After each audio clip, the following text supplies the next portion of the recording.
யோசேப்புக்கு ஒரு சொப்பனம், ஃபேமிலியா எதிர்த்தாங்க மொத்தமும். என்ன சொப்பனம் கீழே தள்ளுச்சோ அத வச்ச தூக்குனாரு மேல. கீழே எரிஞ்சா கைய பிடிச்சு தூக்குறதே அப்பாவோட வேலை. அட எந்த சொப்பனம் உன்ன கீழே தள்ளுச்சோ அத வச்ச தூக்குவாரு மேல. கீழே எரிஞ்சா கையில பிடிச்சு தூக்குறதே அப்பாவோட வேலை. ஒரு யூதராஜ சிங்கம் பொண்ணு என் பக்கத்துல, அல்லேலூயா. அவர் சரித்திரத்தில் முடியாதுன்னு எதுவும் இல்ல, அல்லேலூயா.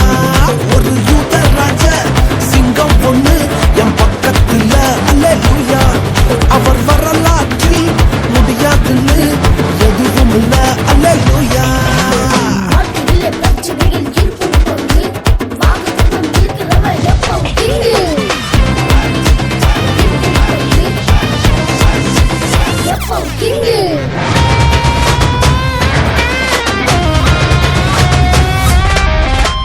எரிகிற சூளை என்ன ஆச்சு? எரிய வந்த கூட்டம் எரிஞ்சு போச்சு. எரிகிற சூளை என்ன ஆச்சு? எரிய வந்த கூட்டம் எரிஞ்சு போச்சு. வேக தீயில என்ன எரிஞ்சு